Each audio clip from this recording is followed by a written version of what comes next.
Le time remap. Il y a bien du monde à qui ça fait peur. C'est une des features les moins user-friendly de Final Cut Pro.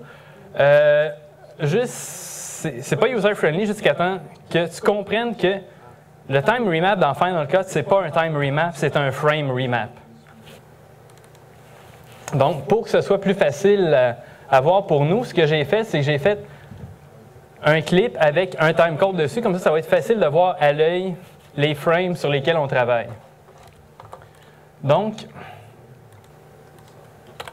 bon, il y a plusieurs façons de jouer avec le temps d'un clip dans Final Cut. C'est-à-dire, le clip par défaut, il joue à 30 frames secondes, fait 997.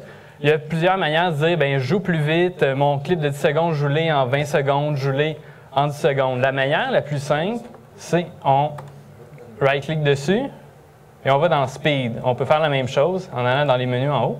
Puis, à partir de là, bien, assez facile. Si on a un clip de 10 secondes, comme j'ai présentement, bien, on lui dit, bien non, je veux juste qu'il dure 5 secondes. Donc, il va jouer plus vite. Aussi, ce qu'on peut faire, c'est dire, ben non, je veux que tu joues à 50% de ta vitesse. Donc, il va jouer à 15 frames par seconde, mais comme il veut tout jouer ses frames, il va durer 2 fois plus longtemps. C'est ici. Et tout ça, c'est bien beau, mais nous, ce qui nous intéresse avec le time remap, sa force, c'est de pouvoir varier la vitesse de playback du clip à même le timeline ou à d'autres places dans Final Cut. Ce que je vais faire, c'est que ici, j'ai fait un clip qui s'appelle Témoin. Et ici, j'ai un clip qui s'appelle Remap. Je vais les mettre un au-dessus de l'autre. Puis je vais lever le Remap pour qu'on voit ce que ça donne. Fait qu'on va toujours avoir celui d'en bas qui dit le temps réel et l'autre qui va nous montrer à quel point ça peut changer. Donc, quand je vais aller dans le time remap, la façon légale de le faire, c'est on peut aller dans Modify Speed, ou encore comme j'ai fait tantôt, right-click Speed, ou faire POM-J ou Command-J. Pour entrer dans la fonction de time remap, pour changer la vitesse de façon variable, on vient dans le petit menu déroulant et on a Variable Speed. Ce que ça va faire, c'est qu'il va rentrer dans son mode du time remap et il va nous mettre des keyframes de time remap, un au premier frame et l'autre au dernier frame du clip. C'est avec le petit graphique qui est en dessous ici qui nous montre le playback de nos frames. Donc, ici on voit, c'est un changement de vitesse, mais qui est régulier. Donc, on voit toutes les petites lignes qui ne représentent pas vraiment un frame chaque, c'est juste une représentation. C'est un estimé du rate des frames. Ici, on voit par contre que ici, ils sont beaucoup plus espacés. Ils s'en viennent de plus en plus serrés au milieu et ils s'en viennent de plus en plus larges à la fin. On va le faire jouer, je vais vous montrer ce que ça fait. Donc, on voit que ça roule moins vite et ça se met à rouler beaucoup plus vite que celui d'en dessous et puis ça ralentit.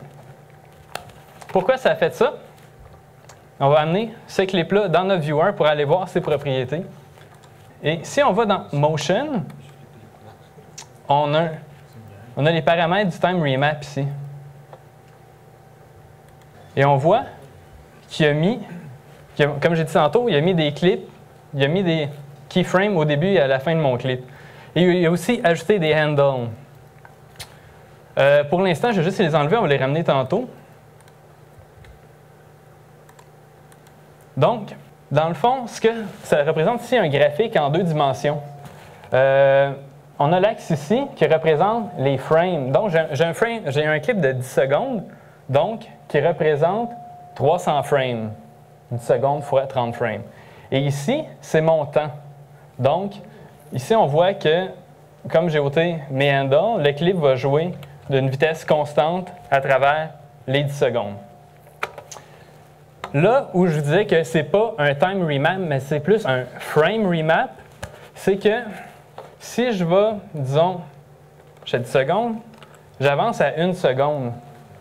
Ça veut dire le point de mon curseur qui rencontre la ligne verte, ça représente l'axe où mon frame va jouer dans le temps. Donc ici, à 1 seconde, j'ai mon frame 30. Ici, on voit que je prends un frame, puis je peux le déplacer dans le temps. Il me dit quand même, mais je veux juste vous montrer que aussi, il nous dit, excusez-moi, il nous dit le frame qu'on choisit. Vous voyez, sur mon clip, je suis présentement en train de jouer avec le frame 37. Non, je vais aller chercher le frame 47. Puis le frame 47, je veux qu'il joue. On se rappelle que j'étais à 1 seconde. Je veux qu'il joue à 4 secondes. Si le 40e frame de ma séquence joue à 4 secondes, ça veut dire que dans les 4 premières secondes, il va jouer 40 frames.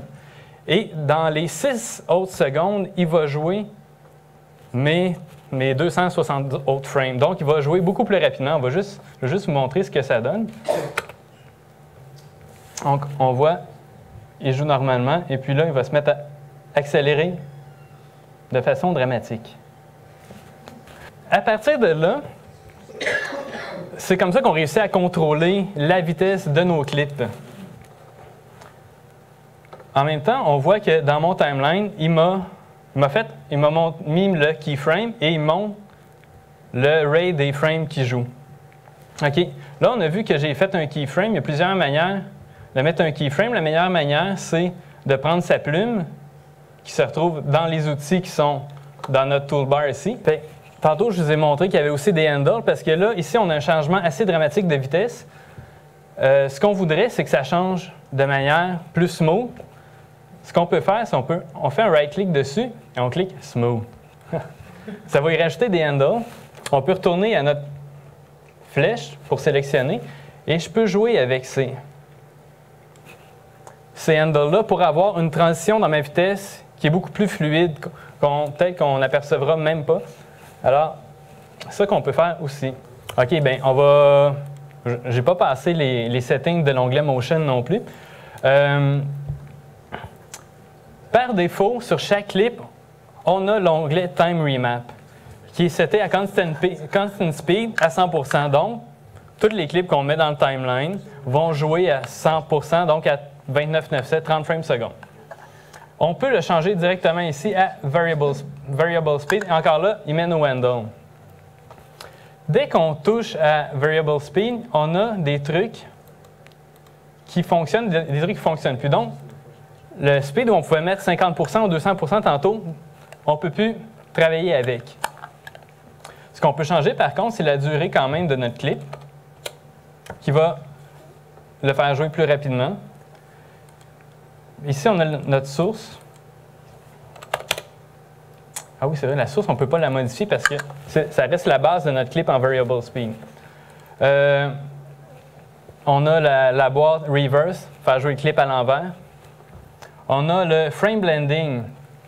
Ce que ça fait, le Frame Blending, c'est que si j'ai un clip de 30 frames et je veux qu'il joue, normalement, je jouerais en 1 seconde, je veux qu'il joue en 2 secondes. Qu'est-ce qu'il va faire? Lui, il faut quand même que Final Cut joue 30 frames secondes. Donc, c'est là qu'on lui dit, est-ce qu'il va prendre chaque frame? Est-ce qu'il va les doubler pour arriver à son 60 frames? Ou est-ce qu'il va prendre mon frame A? Bien, 1. Et au deuxième frame qui est supposé le doubler, ce qu'il va faire, excusez-moi, ce qu'il va faire avec le frame blending, c'est qu'il va prendre mon frame 1 et mon frame 2, et dans le frame qui est entre, il va faire une interpolation entre les deux.